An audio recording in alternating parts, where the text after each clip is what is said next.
It's not a museum, it's a world's largest aircraft collection, owned by Kermit Weeks.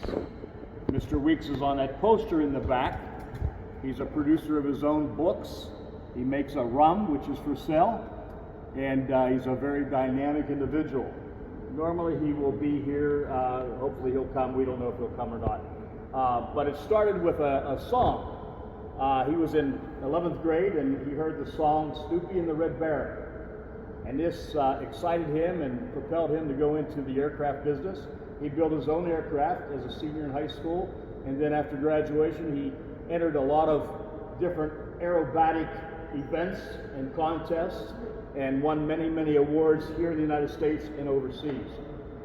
So he started this in Miami, Florida, in a little hangar at the Miami airport, and I forget how many planes he had originally, but when Hurricane Andrew came through, it damaged the roof of the hangar, crushed the roof in, and destroyed 90% of his aircraft. This P-51 was cut in half. Wow. And it was restored and flown here from Miami. So he thought he needed a bigger place because he wanted to buy more aircraft. And he had already bought 2,000 acres in this area. So when that happened with Hurricane Andrew, that just propelled him to move a little faster. He came up and bought another 1,500 acres. He owns about 4,000 acres here, the lake and all around the area and across the road. So he built this and he started this collection, museum, tour. Has anybody been here 10 years ago? So you know what was here and you involved everything. Well, now you're only going to see this today. If you want to go back and see everything, you can see it's called the VIP tour. You see 2 restoration buildings which house about 60 aircraft and about 80 engines. And you can go over to the other hangars and see probably 40 to 50 more aircraft. We have the Indiana Jones aircraft. We have the MASH helicopter. We have a Japanese Zero. We've got a number of aircraft over there for you to look at. The VIP tour can be scheduled any day, and you need about 2 weeks in advance. As far as future endeavors, I don't know if you've seen the little flags outside, but we're ready to break ground to construct another hangar. So we're going to have another hangar on that side of the gift shop, and he's going to bring 20, 30 more aircraft over and put in that hangar. Now, suggestion. I'm just a volunteer. This is just a suggestion. If you plan on coming back in the next year, you'll have a whole year, I would take my money that I spent today and go back to the desk when I leave and ask for an annual pass. Number one, when they build the new hangar, that entrance fee is going to increase. The annual pass will increase. By buying an annual pass at the cost today, you can use what you already spent and just add a couple of dollars and buy an annual pass. To me, it's a no-brainer if you're coming back within the next year. And when coming back in the next year, you'll be able to see twice as many aircraft. So that's up to you. Let's start with the V-1 pilotless bomber. This is a German-built pilotless bomber that was dispersed over England and Belgium. Many hit the targets in London. Over 2,000 hit the targets in London. Many fell to the ground, fell to the sea, never made it to that side of the country. It's called a buzz bomb because it's powered by a pulse jetting engine that when it's coming at you, it'll make a sound like a buzz saw. And so a lot of people were saying they could go into shelters and they could hide when they heard the buzz saw. And a lot of these planes have characteristics that make them a fantastic piece of equipment. So that's called the buzz bomb, otherwise known as the V-1 German bomb. Let's go this way. We'll stand up for a minute. Question. Do you know how they steer or programs these things? Yes, I do. This was totally based on fuel. They would put different levels of fuel in the tank for different stops. So when the fuel ran out, that's where it's going right there. Originally, and you could read up on this, this was supposed to be piloted. And they had problems with the flying part of it and the wings and the rate of speed or whatever.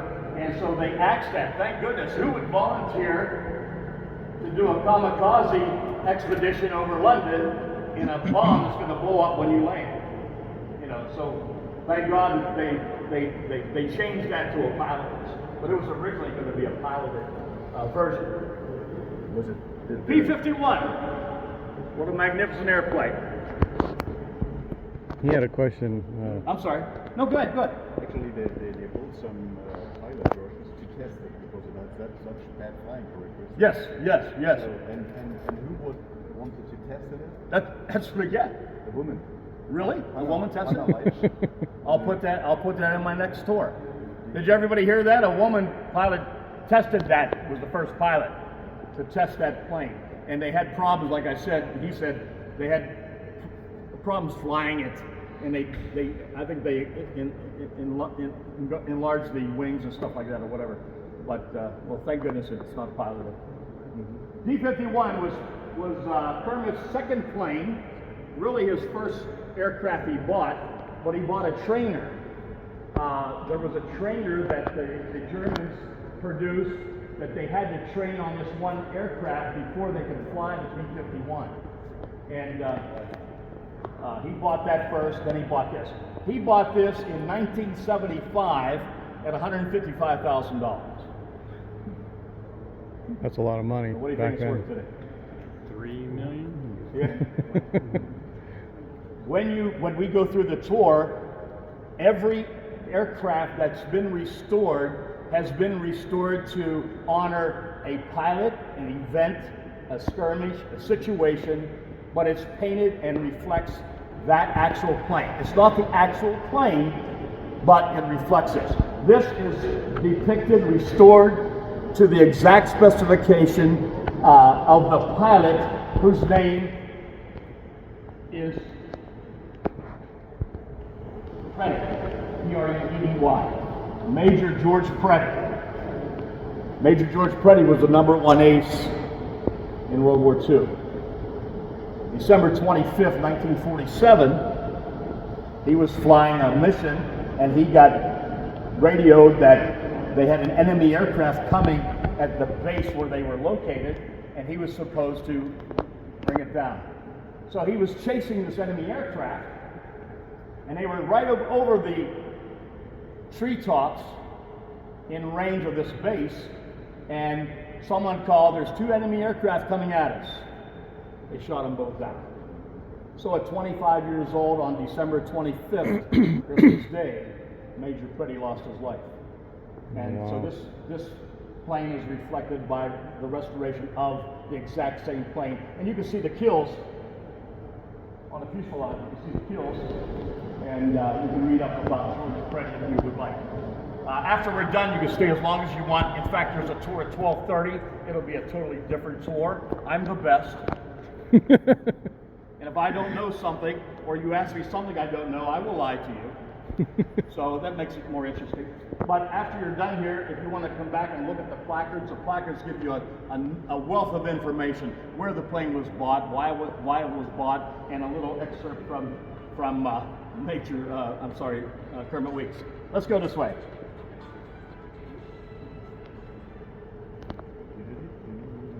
Okay, the Spitfire. Wow. Come on down around. Let them come down a little bit. The Spitfire. Always an argument, always a debate. Which is better, the P-51 or the Spitfire? Spitfire, P-51. It's like asking you, what's better, a screwdriver or a hammer? What are you going to do? It depends on the application. If you were leading a force of fighters over the Atlantic, I would use the Spitfire. I mean the P-51. If you were wanting to bomb a convoy of trucks or tanks, I would use a Spitfire. Both have different responses and what's critical to their mission. But the one that will beat these two is right behind you. The Thunderbolt. This is a beast. This is a beast. This plane will do everything and more. One story that I know, there was a pilot coming across the Atlantic, and he was being chased by a German aircraft. And when the German aircraft saw this Thunderbolt, he came up on the side and he riddled the whole side with bullets, and the plane kept on going. So he came back on the other side, riddled the whole side, the other side with bullets. So then he went up side by side, and he went like this to the pilot. Then he went behind him, and the whole tail tore off. He riddled so many bullets, the tail came off. He's still flying. So the pilot came up to him and he says, now I don't know if that meant you're going down soon, see you later, I can't fight you, whatever, but this plane landed, when it landed at its destination, it had over 3,000 bullet holes in it. Wow. So this Thunderbolt is a tank. Holy Right crap. here, the Grumman Duck. I saw a t-shirt with a duck on it. Sea duck. Is that the same thing? No. You got the colors. Let's come on around.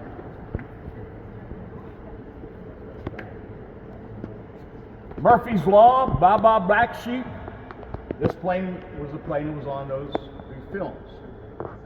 This was a rescue plane that carried a pilot and a co-pilot. It could only hold 2 people, so if you were a downed aircraft with 4 people, 2 of you have to wait till it comes back.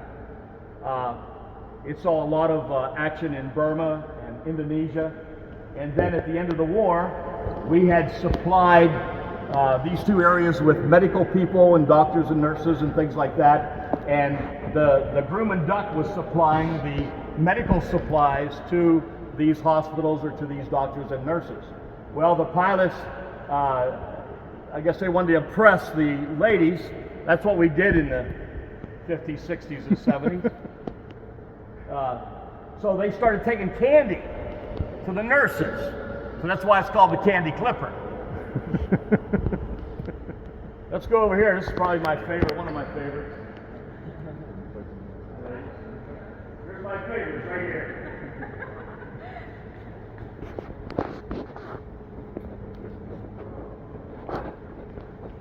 You got what's called the de Havilland, all wood. This plane is interesting history.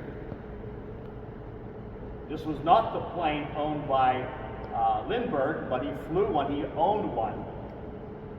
The post office bought 200 of them to move mail. He was one of the pilots in the postal service to move mail, and then it became a fighter.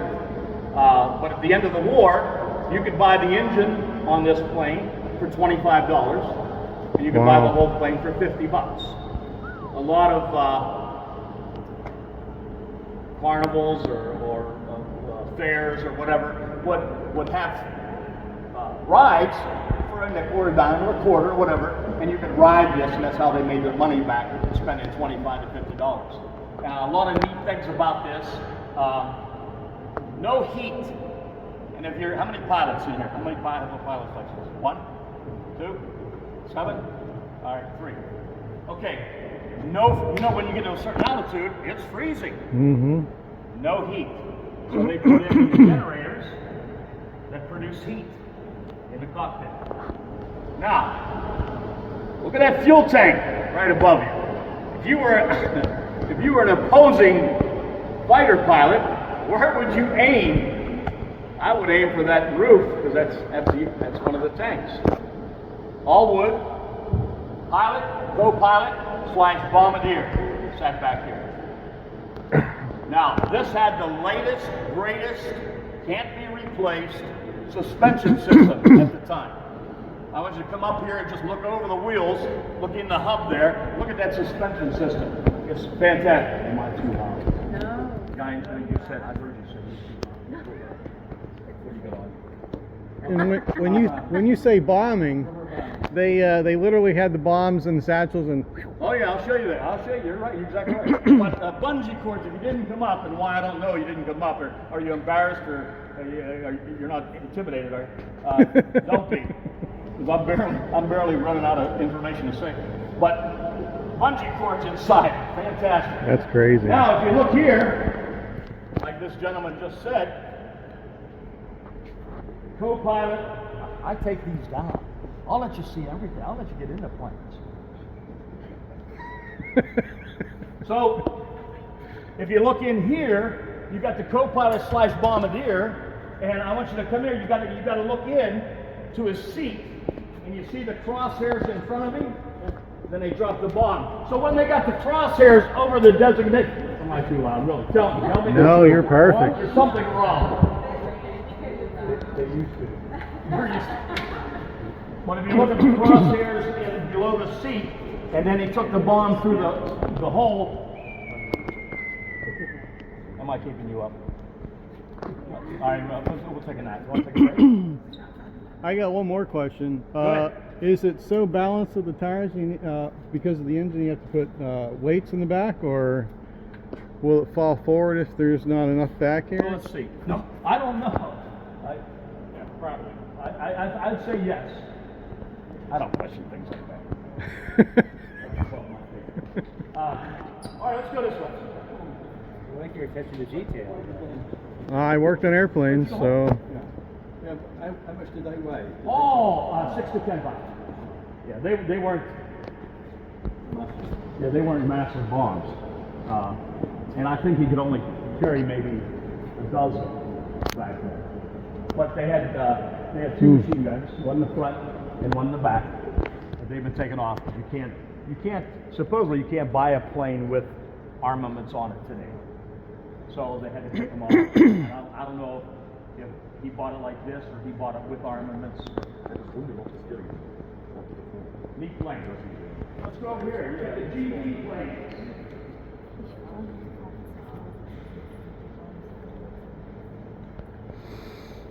These are called the GB planes because they were built and operated by the Granville brothers. The Granville brothers were a group of brothers that built these planes mainly for racing, speed, aerodynamics, things like that.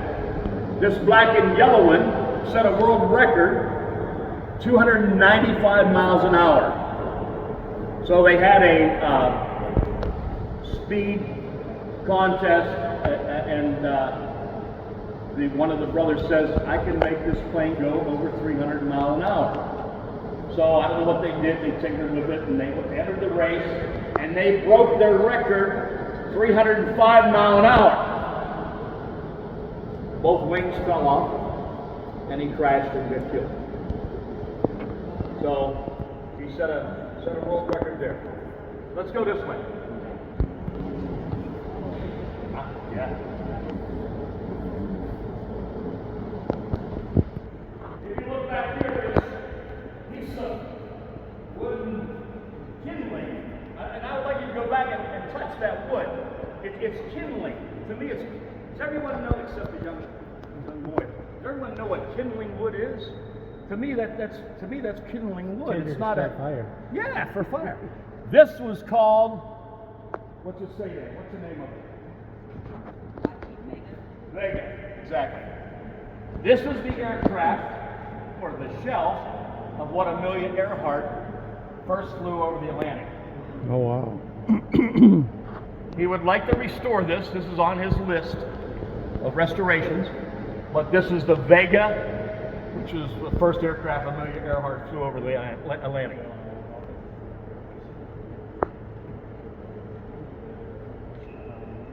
What a This beautiful green and airplane. yellow.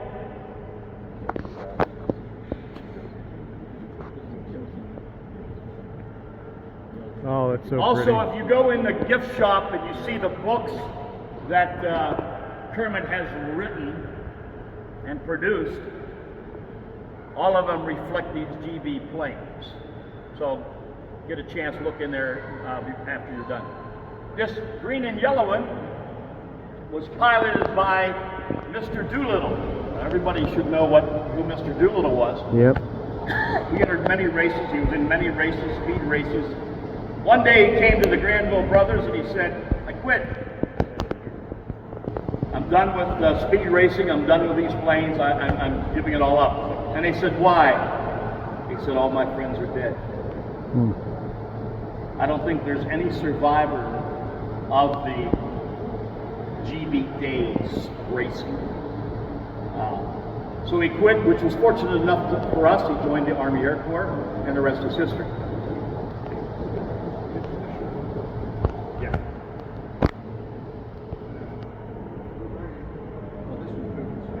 Yes. Yeah, yeah. Yeah.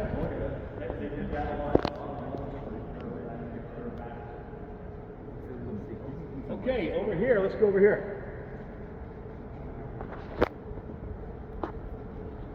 (1917), the first rotary engine aircraft. This is pretty antiquated. I mean, if you think of the process, before you ask, a lot of people ask, are these planes airworthy? Look at the drip pan.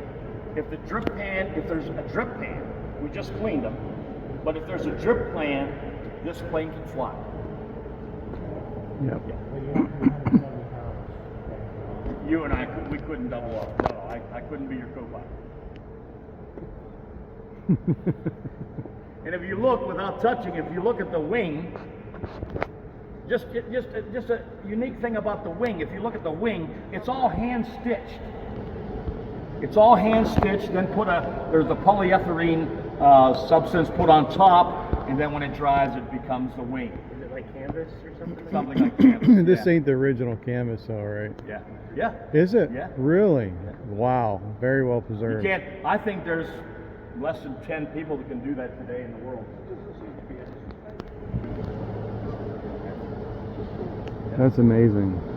Good on you. If you look here, stay where you're at, and I'll be back. But this is what I mean by rotary engine. Everything turns. Now, how many's ever tasted or smelt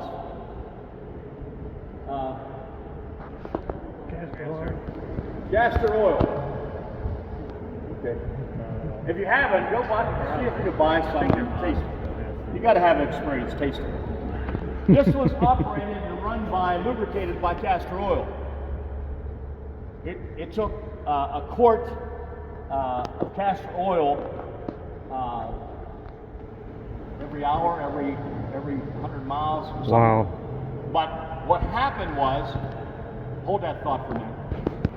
When you see a World War II movie, or World War I movie, you women especially, you see the pilot coming off the plane. Got his uniform on, got that helmet on, not flag, a scarf blowing in it. Man, is he good looking. That guy's handsome. All the men wanted to emulate that and all that stuff. But let's take the significance of the scarf. You probably never thought of the scarf. But this is using a quart of castor oil. Where is it going when it's using it? It's spitting it out the back, which is coming right in the face of that pilot.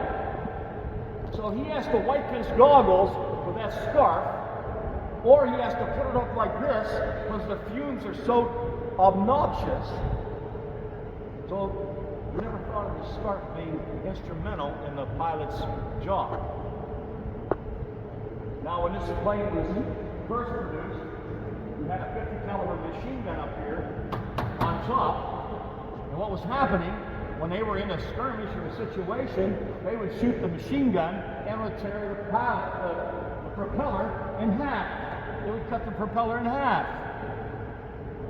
So a guy says, I got an answer to that. Let's put plates on the back. That worked.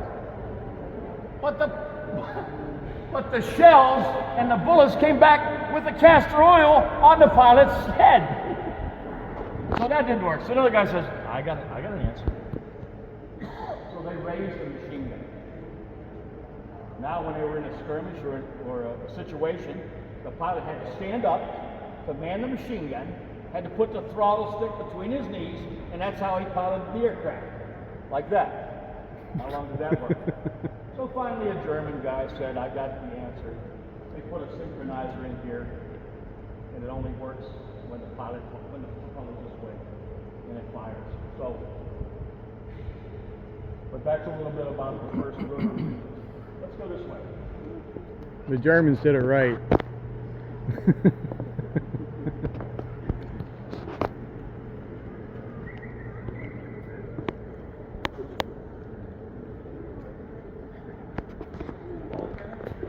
Right now you'd be a good size.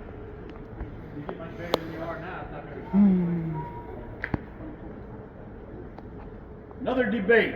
B-24, B-17. B-17, B-24. 24. My father-in-law was the gunner, the turret gunner in the B-24. His best friend was the pilot of B-17. And I was around a couple times when they debated. But I wish I'd have been around more. I never questioned my father-in-law about his military, and I should have, because I was 33 years in the Air Force. But I was a load master. I didn't pay attention to the planes. All I knew was the configuration, the load plans, and how to weight and balance an aircraft. But I wish I'd have learned more. But he was the gunner, and the only story that I know is the first time he was in here, he got in and he threw up. Now they went up, and after you get, again, the temperature goes down when you go higher, and so everything froze, so he was okay. But then when he came down, it started falling out, and he threw up again. He got out, now he had to clean the interior of this turret. He threw up again. And you wonder, and I'm going to let you go in there, I dropped the line, I'll do anything you want to do. But you look in there, you'll say, how in the world, he couldn't even get in there, I don't think. You could get in.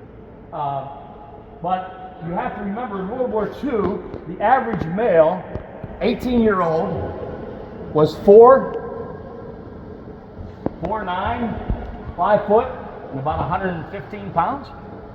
That's all they were. So they could get in there very, very easily. You see the letters on the plane? I told you they depict. Now this plane depicts a couple things. If you see the letters on the plane, the government had the idea if they put letters on the tail of the plane, the enemy will think it's a commercial plane. TWA, AAA, American Airlines, things like that. So and I assume they got away with it, but not totally. But when they would come into the area, they would think it's a commercial plane. They wouldn't bomb it. Also, if you look at the front of the aircraft, you see the name Joe. I've been here 2 years, and I think I can count on one hand how many people know what that means. Does anyone know what that means? Good. No. Good answer. I know the airplanes are. Good answer. Good answer. This plane here, it's not the plane, but it's the exact replica. Joe Kennedy was a B-24 pilot. And at the time, he was overseas, and at that time, it was, like if you go into service now, you got a 12-month tour, a 21-month tour, an 18-month tour, whatever. They didn't do that back then. When you flew 25 missions, you were allowed to come home. Joe Kennedy flew 25 missions. But at the same time, his brother John was involved in the PT-109. Now, Joe Kennedy was the prodigal son. He was the next president of the United States. He was where Joe Kennedy Sr. had all his eggs in a basket. And I think there was a little strife in the family because Joe Kennedy Jr. was the individual to be the ruler. So they didn't like that John Kennedy got all this acknowledgement. So he said, I'll fly one more mission. I'll fly another mission. So the mission was They took all the armaments, all the machine guns, and let's stop for a minute. If you look, you got a tail gunner, you got a top gunner, you got a front gun. I don't know if you looked in that front. I would probably die when I sat down to see a plane coming at me and the bullets coming at me. And then you got, of course, this.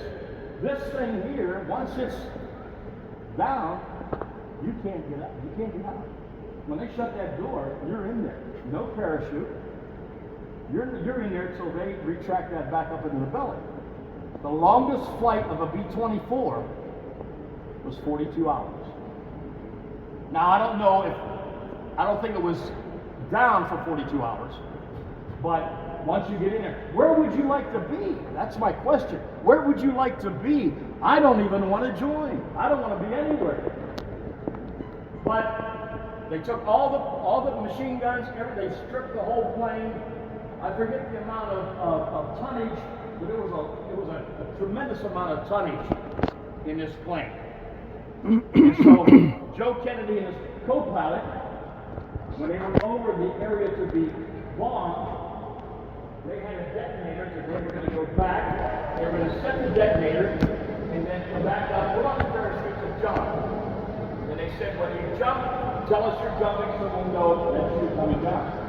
So the co-pilot, I don't know which one did it, probably the co-pilot, he went back and set the detonator, came back, he said it's set. They put the parachutes on. Joe Kennedy picked up the mic and said, "Weep," boom. It blew up. They never found any parts of Joe Kennedy or his co-pilot. Very few parts of the B-24. And that's the story of Joe Kennedy. Let's look in here. Did you go in the belly? I do have a question. Was this involved in the hurricane? Was there any repairs done to it? No. Okay. Well, that's good. Come on in here and just look in there. Now the weight, look here, I'll show you. Right now, just picture I'm in it. This is the way I'm going to be sitting. Right like that. My feet would be against the kick plate. My rear end would be right here, and I'd be manning those two machine guns. Now, I barely got up after a second and a half. So how could you imagine? Here, give me your phone for a second. Go in there as far as you can with your head. Good. Watch your head. Just go. There you go. Hold on. Okay. Now when you go under the belly, looking in the plane, you'll see watch your head going underneath. That's it, keep it down. And you can walk all the way up to the front, but you can see the bomb bay and all the other parts of the aircraft inside. Good. How long you were late? Came quite a while. Okay. 2 hours away. Where at? Down by Inglewood. Okay. I really couldn't remember that. Through airport. You're doing good.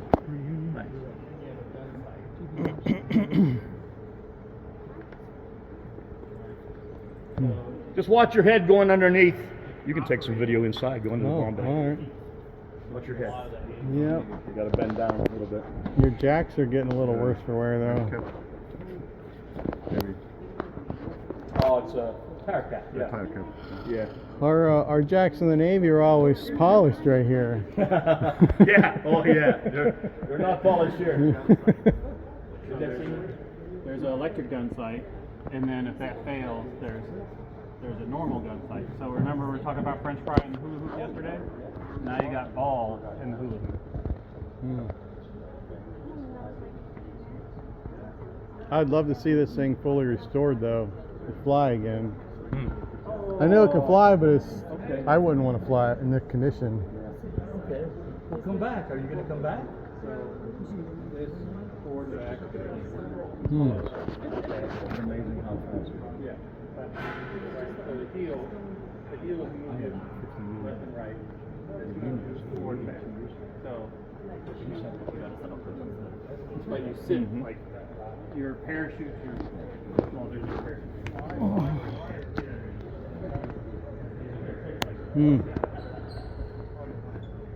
What do we got going on in here?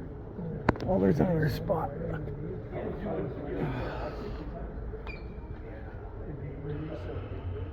A lot of hydraulic tubes. It's well built. Wow. It's well built. Yeah, she needs some love though. Big time love. She's in sad shape. I used to inspect airplanes. I was an aircraft structural mechanic, and I would give us a big thumbs down before This is flight. one of the ones that flies. Huh? Yeah, I would give it a thumbs down before flight. I'm like, she's not ready, boss.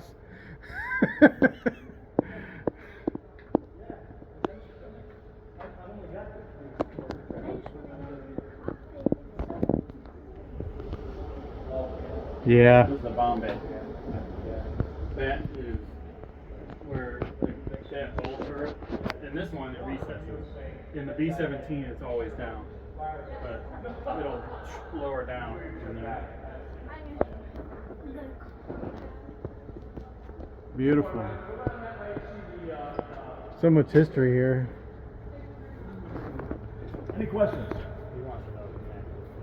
I do. Is Kermit ever gonna try to get this thing fully restored? That was on his bucket list, but I don't know. His bucket list changes, so I don't know Yeah. if that's a possibility or not. I don't know if he'll fit. I'm 4'9". Well, here, Dad, grab his one side. Now put your feet against that plate down. Okay. Okay, there you go. There you go. that's probably about how they did it. Yeah. Oh, yeah, yeah. Exactly. Yeah. It's a fetal position. You have to be in a fetal position. Now I'm gonna raise it. I'm gonna shut the door and raise it up, and then drop it down real hard. No, I'm kidding. I'm kidding.